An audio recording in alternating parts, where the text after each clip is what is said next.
हमारे साथ इस समय डॉक्टर रणदीप गुलेरिया जुड़ चुके हैं और जैसा कि हमने आपको बताया था कि आज के सबसे बड़े न्यूज मेकर वही हैं। डॉक्टर गुलेरिया, बहुत स्वागत है और बहुत अच्छी खबर लेकर आप हिंदुस्तान के सामने आए हैं। हालांकि आज तक पर ही आपने सबसे पहले कहा था कि वैक्सीन नए साल तक आ जाएगी, लेकिन हम समझें कि ये हैप्पी न्यू वैक्सीन ईयर 2021 होने वाला है हमारे लिए। बिल्कुल, अगर हम देखें तो हमारे देश में खुद ही जो हमारे देश में वैक्सीन बन रही हैं, चाहे वो सीरम इंस्टीट्यूट की हो या भारत बायोटेक की हो, वो फेज 3 के फेज में है और वो उसका भी अंतिम चरण है। तो अगर सब कुछ ठीक रहा तो हम ये उम्मीद करते हैं कि साल के एंड तक या अगले साल की शुरुआत तक ये वैक्सीन जो है ये रेगुलेटर्स के पास पूरा अपना डेटा इंडस्ट्री वाले दे पाएंगे, जिससे इनको इमरजेंसी यूज ऑथराइजेशन मिल सकता है। और फिर उसके बाद जो नया दौर है कि ये सब लोगों को हम वैक्सीन कैसे लगाएं, प्रायोरिटाइज कैसे करें, सारे देश में वैक्सीन को हम कैसे बांटें, वो शुरू होगा, जो अगले साल के पहले कुछ महीनों में किया जाएगा। डॉक्टर गुलेरिया, जैसे फाइजर की वैक्सीन आई तो बताया गया कि उसे -70 डिग्री पे स्टोर करना पड़ता है। ये जो हमारी स्वदेशी वैक्सीन होंगी जो इंडिया में ही डेवलप हुई हैं, क्या इनको बाकी वैक्सीन पर एज होगा? क्या ये ज्यादा सूट करेंगी एक भारतीय को? बिल्कुल, अगर हम देखें तो ये ग्लोबली माना गया है कि जो वैक्सीन इंडिया में बन रही है, चाहे वो एस्ट्राजेनेका की हो, जो ऑक्सफोर्ड वैक्सीन है, या भारत बायोटेक की हो, ये जो है ये भारत जैसे देश के लिए बिल्कुल आइडियल है, क्योंकि इसको जो वैक्सीन स्टोरेज या कोल्ड चेन मेंटेन करने की जो जरूरत है वो ऑलरेडी हमारे यहाँ है, 2 to 8 डिग्री सेंटीग्रेड। हमें ये समझना होगा कि भारत जो है उसका एक बहुत अच्छा वैक्सीनेशन प्रोग्राम है हमारे देश में, बच्चों के वैक्सीनेशन का। चाहे हम इंद्रधनुष की बात करें, चाहे पल्स पोलियो की बात करें, हमारा ऑलरेडी एक बहुत अच्छा नेटवर्क है वैक्सीनेशन का पूरे देश में। लेकिन अब उसको हमें एकदम हाई लेवल पे ले जाना पड़ेगा, क्योंकि अब जो संख्या है जिन लोगों को वैक्सीनेट करनी है अडल्ट्स की, बच्चों की संख्या कम है, वो हमें एकदम उसके लिए कैपेसिटी बढ़ानी पड़ेगी। लेकिन वो जो चेन है वो ऑलरेडी वहां पे एग्जिस्ट कर रही है, सिर्फ उसी की कैपेसिटी अगर हम बढ़ाएं और हम एक मैकेनिज्म बनाएं कि इतने सारे लोगों को हम साथ साथ कैसे पूरे देश में वैक्सीनेट कर सकते हैं, तो ये काम मुश्किल नहीं है, ये हो सकता है। पर क्या ये जो कोरोना की वैक्सीन्स हैं, जैसे फाइजर का हमने जिक्र किया, या फिर दुनिया में जो बाकी और वैक्सीन्स डेवलप हो रही हैं, जो कोल्ड चेन की बात होती है, क्या सबके लिए तापमान उतना ही कम रखना पड़ता है, या जो हमारी अपनी वैक्सीन्स होंगी उसके लिए कुछ ऐसा होगा उनकी स्टोरेज का जो थोड़ा सा शायद ज्यादा आसान होगा? जो भारत में वैक्सीन बन रही है भारत बायोटेक की और जो सीरम इंस्टीट्यूट की है, वो आम फ्रिज में 2 से 8 डिग्री सेंटीग्रेड का उनका रख सकते हैं, और उसमें वो वैक्सीन जो है वो सेफ है और कोल्ड चेन मेंटेन हो सकती है। और जो वैक्सीन है, कुछ वैक्सीन है जो -20 जिसके स्टोरेज चाहिए, वो भी हमारे यहाँ फैसिलिटीज हैं। लेकिन जो फाइजर की वैक्सीन है वो -70 डिग्रीज उसका स्टोरेज है, उसके लिए जो है कैपेसिटी जो है वो बढ़ाना बहुत मुश्किल है। और अगर हम देखें कि अगर हमें छोटे शहरों में, गांव में वैक्सीन लगानी है, तो वो कोल्ड चेन -70 की मेंटेन करना मुश्किल होगा।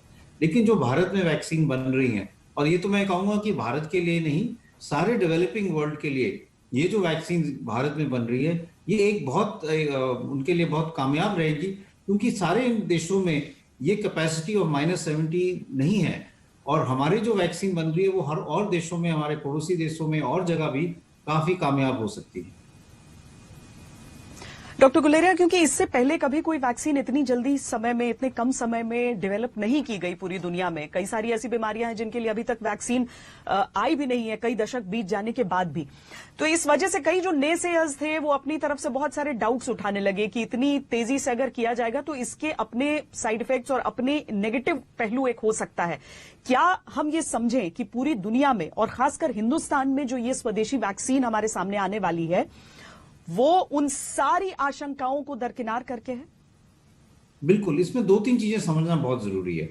पहली चीज ये है कि जो वैक्सीन है, कोविड को 1 साल ही हुआ है, लेकिन जो कोविड को वैक्सीन बनाने का जो प्लेटफॉर्म था वो कई सालों से चल रहा है। चाहे हम मर्स कोरोना वायरस, जो एक और वायरस है मिडिल ईस्ट में, या पहले जो सार्स हुआ था कोविड-1, उसके रिसर्च के बेसिस पे कई नए वैक्सीन प्लेटफॉर्म पे ऑलरेडी रिसर्च चल रही थी। और जब ये पैंडेमिक हुआ तो ऑलरेडी हमारे पास एक बेस था जिस पे हम वैक्सीन, जो नए प्लेटफॉर्म है, उन पे ट्राई कर सकते थे। तो इसलिए ये जो टाइम था ये कम हो गया। दूसरी चीज ये हुई कि सारी दुनिया में एक कोलैबोरेशन शुरू हुआ कि हम सब लोगों की एक दूसरे की मदद की, जिससे हम एकदम आगे बढ़ पाए। और हमने ये डिसाइड किया कि रादर देन कि हम सीक्वेंस में चले, हम साथ साथ सारे काम शुरू किए, चाहे फेज 1 ट्रायल हो, फेज 2 ट्रायल हो, फेज 3 ट्रायल हो, या फिर प्रोडक्शन की बात हो, वो साथ साथ काम हमने शुरू किया। उसमें कुछ ये रिस्क था कि अगर वैक्सीन कामयाब नहीं होगी तो काफी फाइनेंशियल लॉस हो सकता था, लेकिन वो रिस्क लेके ये जो काम जो है, जो सीक्वेंस में होता है कि पहले आप फेज 1 ट्रायल करते हो, उसका डेटा देखते हो, उसके बाद फेज 2 ट्रायल करते हो, उसका डेटा देखते हो, फिर फेज 3 ट्रायल करते हो, इसके ये सीक्वेंस की जगह सारी चीजें साथ साथ की गई, रिस्क लिया गया, और वो उससे हमें टाइम जो है वो हमारा कम हो गया। लेकिन दो चीजें बहुत जरूरी हैं, एक सेफ्टी और एक एफिकेसी, और इन दोनों चीजों में बिल्कुल कॉम्प्रोमाइज नहीं हुआ है। और ये बहुत जरूरी है कि इस दोनों चीजों में कॉम्प्रोमाइज ना हो, क्योंकि हम ये चाहते हैं कि जब हम पूरे देश को वैक्सीन लगाएं तो वो सेफ होनी चाहिए। ये हमें नहीं होना, आशंका नहीं होनी चाहिए कि वैक्सीन का कोई साइड इफेक्ट हो या वैक्सीन से ही कोई प्रॉब्लम हो। और दूसरा, उसका असर होना चाहिए, एफिकेसी होनी चाहिए कि वो मोर्टेलिटी घटाए, लोगों की डेथ रेट कम करें, जो हमारे बुजुर्ग लोग हैं, हाई रिस्क ग्रुप हैं, उनमें जो डेथ्स हैं वो ना हो, और जो चेन ऑफ ट्रांसमिशन है उसको हम रोकें। तो जिन लोगों को इन्फेक्शन होने के ज्यादा चांसेस हैं, फ्रंटलाइन वर्कर्स हैं, हेल्थ केयर वर्कर्स हैं, उनको हम वैक्सीनेट करें, जिससे ये दोनों चीजें हो कि एक तो केसेस कम हो क्योंकि वो चेन ऑफ ट्रांसमिशन टूटेगा, और दूसरा मोर्टेलिटी कम हो, डेथ्स कम हो, क्योंकि जो हाई रिस्क ग्रुप है उनको हम वैक्सीनेट कर पाएंगे। डॉक्टर गुलेरिया, फिर हिंदुस्तान में पहले तो ऐसा सबको लगा कि शायद सबको वैक्सीनेशन हर व्यक्ति तक पहुंचेगा, लेकिन ये 30-35 करोड़ की संख्या अगर कही जा रही है कि सिर्फ उतनों को वैक्सीन मिलेगा, तो इसके पीछे की सोच क्या है? तो जैसे मैंने अभी कहा कि हमारे पीछे हम वैक्सीन लगाने के साथ साथ क्या चाहते हैं, हम दो चीजें चाहते हैं। एक ये चाहते हैं कि हमारी डेथ्स बिल्कुल कम हो जाए, जीरो ही हो जाए, कि कोई व्यक्ति कोविड के कारण ना मरे। तो इसलिए जो हाई रिस्क ग्रुप हैं, जिनमें सबसे ज्यादा मोर्टेलिटी है, बुजुर्ग लोग हैं, एल्डरली हैं, कोमॉर्बिडिटी वाले हैं, उनको हम वैक्सीनेट करें। दूसरा, हम ये चाहते हैं कि जो केसेस हैं वो एकदम कम हो, जिससे हमारी जो लाइफ है वो बैक टू नॉर्मल हो जाए। उसके लिए हमें ये करना है कि चेन ऑफ ट्रांसमिशन को रोकना है। तो अगर हम एक सफिशिएंट मास को वैक्सीनेट कर पाए, तो वो जो व्यक्ति, एक इन्फेक्टेड व्यक्ति और आगे इन्फेक्शन नहीं फैला पाएगा, क्योंकि उसके आसपास अगर सफिशिएंट लोग वैक्सीनेटेड हैं तो वैक्सीन की जो स्प्रेड है वो नहीं हो पाएगी। तो इसीलिए ये जरूरी नहीं है कि हमें पूरे 100% लोगों को वैक्सीनेट करना है। अगर पॉपुलेशन जो है, एक सिग्निफिकेंट मास जो है, नंबर वैक्सीनेट हो जाए, जिससे स्प्रेड जो है बीमारी का वो रुक जाए, तो केसेस एकदम कम हो जाएंगे, हमारे केसेस भी कम होंगे और हमारी डेथ रेट भी कम होगी। लेकिन इस सारे जो तो अभियान है, इसमें कुछ टाइम लगेगा, इसलिए आस्ता आस्ता कुछ महीनों में ये होगा। और आस्ता आस्ता जैसे जैसे वैक्सीन के डोजेस बढ़ेंगे, तो हो सकता है कि इससे ज्यादा मात्रा में भी लोगों को वैक्सीनेट किया जाए। तो क्या ये सही है कि जिन लोगों को पहले ही कोरोना हो चुका है वो वैक्सीनेशन के लिए प्रायोरिटी नहीं रहेंगे?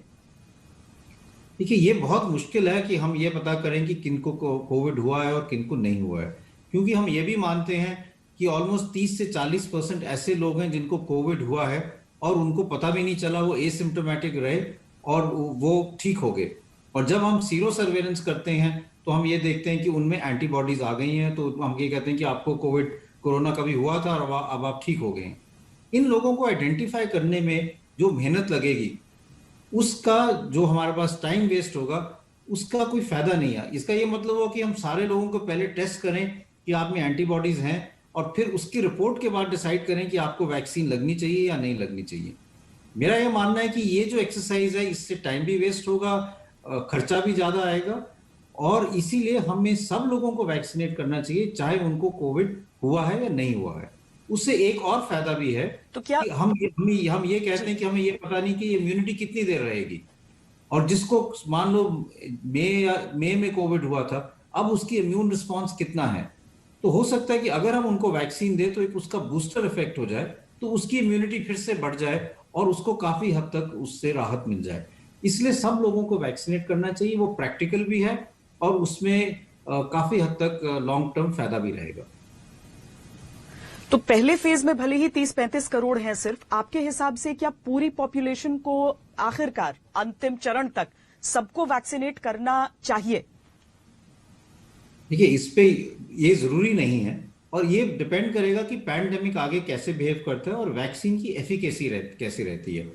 अब इसमें दो तीन चीजें मैं समझाना चाहूंगा। एक तो हम कहते हैं एफिकेसी और एक कहते हैं इफेक्टिवनेस। दोनों में कुछ थोड़ा सा अंतर है। एफिकेसी जो है वो हम जैसे कह रहे हैं कि एफिकेसी 94% है, 70% है, ये जो है फेज 3 ट्रायल में है।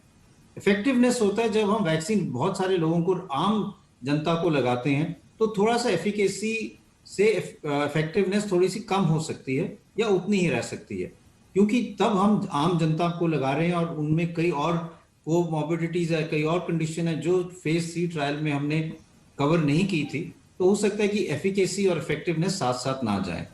दूसरा ये है कि पैंडेमिक कैसे बिहेव करता है और वैक्सीन उसको कैसे कंट्रोल करती है। अगर हम ये कहें कि हमारी वैक्सीन इतनी अच्छी है कि वो पूरी स्टेराइल इम्यूनिटी देती है, कि जिसको हमने वैक्सीनेट किया उसको कोविड बिल्कुल ही नहीं हुआ, इतनी एंटीबॉडीज बन गई कि वो वायरस उसके जैसे उसको एक्सपोजर हुआ तो इन्फेक्शन बिल्कुल हुआ नहीं, तो फिर हम ये कह पाएंगे कि बिल्कुल हम पैंडेमिक कंट्रोल कर लेंगे इमीडिएटली और शायद बहुत ज्यादा लोगों को वैक्सीन करने की जरूरत ना पड़े। लेकिन ये भी हो सकता है कि कुछ लोगों में वैक्सीन जो है वो आपको इन्फेक्शन से ना बचाए, आपको सीवियर इन्फेक्शन नहीं होगा, मतलब आपको हॉस्पिटल में एडमिशन की जरूरत नहीं पड़ी, लेकिन आपको कुछ हद तक थोड़ा एक्सपोजर हुआ, इन्फेक्शन हुई और आपके गले में वायरस कुछ टाइम तक रहा और आप इन्फेक्टिव हो गए। आप औरों को इन्फेक्शन दे सकते हैं लेकिन आपको सीवियर इन्फेक्शन नहीं हुई। वैक्सीन इस टाइप की प्रोटेक्शन भी दे सकता है। तो अगर ऐसा होगा तो फिर पैंडेमिक कुछ हद तक और कुछ और देर तक चल सकता है और फिर हमें और ज्यादा लोगों को वैक्सीनेट करना पड़ेगा। तो जैसे पैंडेमिक बिहेव करेगा और जैसे वैक्सीन की एफिकेसी आगे आएगी तो ये दोनों चीजें डिसाइड करेगी कि कितने लोगों को हमें वैक्सीनेट करना पड़ेगा। एक और फाइनल चीज वो है कि वैक्सीन कितनी देर तक कामयाब रहती है, उसकी इम्यूनिटी कितनी देर रहती है। लोगों का मानना है कि ये कम से कम 9 महीने साल भर रहेगी, लेकिन ये तो हम फॉलोअप में ही पता चलेगा कि फिर से आपको वैक्सीनेट करने की जरूरत तो नहीं है। तो वो भी डिसाइड करेगा कि हमें जिन लोगों को वैक्सीनेट किया है 1 साल बाद या 2 साल बाद फिर से वैक्सीनेशन की जरूरत तो नहीं पड़ेगी जिससे ये फिर से इन्फेक्शन ना हो। तो ये सारी चीजें अगले साल हमें कुछ महीनों में आइडिया होगा और तभी हम ये कह पाएंगे कि एक्चुअली कितने लोगों को वैक्सीनेट करना चाहिए जिससे हम पैंडेमिक से छुटकारा पा पाए। हालांकि बाकी जो बीमारियां होती हैं उनके साथ एक सीजन शब्द भी जुड़ जाता है। फ्लू सीजन में फ्लू, उससे पहले लोग चाहते हैं कि फ्लू शॉट्स वगैरह ले लें। कोरोना के लिए आपको लगता है कभी कोई सीजन होगा ऐसा कि उससे पहले लोग सोचें कि चलो हम अपने आप को वैक्सीनेट करवा लेते हैं? क्या आपके हिसाब से दुनिया नॉर्मल हो पाएगी? जैसा हम पहले जीते थे वैसा इन वैक्सीन के आने के बाद हमारी जिंदगी नॉर्मल हो सकती है? हाँ, बिल्कुल हमारी जिंदगी नॉर्मल हो सकती है, लेकिन जिंदगी को नॉर्मल होने में 2 फेजेस होंगे। एक फेज ऐसे होगा जब केसेस बिल्कुल कम हो जाएंगे और हमें अपने तरफ से सतर्क तब भी रहना पड़ेगा, मास्क लगाने पड़ेंगे, थोड़ा केयरफुल रहना पड़ेगा। लेकिन फिर इस अगले साल के एंड में या उसके अगले साल में ऐसा सिचुएशन आ सकती है कि हम कहें कि अब बिल्कुल ही कम केसेस हो गए हैं और हम बिल्कुल back to normal pre Covid era में भी पहुंच गए हैं। तो ये 2 फेजेस में पैंडेमिक बिहेव कर सकता है। ये तो अगले साल में जैसे जैसे वैक्सीन सब लोगों को लगेगी तो हमें क्लियर हो जाएगा कि आगे कैसे बिहेव करेगा। डॉक्टर गुलेरिया, हमने पहले भी देखा है बाकी बीमारियों के लिए जब वैक्सीन आई बड़ी मुश्किल हुई अथॉरिटीज को, लोगों को ये कन्विंस करने में कि ये वैक्सीन लगाना चाहिए। अगर हम वाकई एक ऐसे दौर की तरफ देखते हैं जहां पर सारे के सारे वो इम्यूनिटी डेवलप कर लें अपने भीतर, आपको लगता है कि भारत में एक ऐसा कैंपेन भी चलाने की आवश्यकता पड़ेगी कि लोग भरोसा करें और आगे आए लगवाने के लिए इन वैक्सीन को?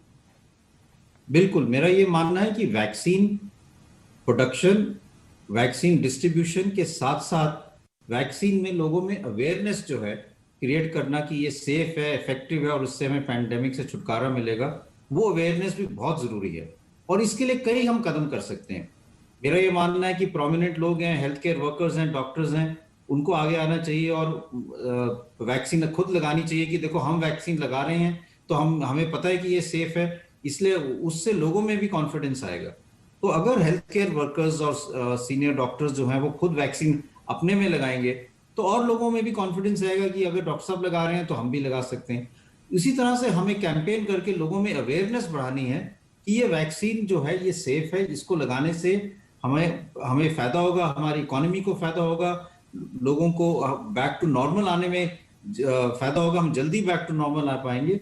लेकिन साथ वैक्सीन आने के साथ साथ हमें लोगों में अवेयरनेस और वैक्सीन के बारे में उसका जो फायदा है उसके लिए भी लोगों में अवेयरनेस बढ़ानी पड़ेगी, क्योंकि ये बात सही है कि हर एक नई चीज में लोगों को थोड़ा शक रहेगा, और इस वैक्सीन के साथ तो और भी ज्यादा शक रहेगा, क्योंकि वो कहेंगे कि एक इतने कम समय में वैक्सीन बनी है, पता नहीं अगर लगा लिया तो बाद में जाके हमें क्या हो सकता है।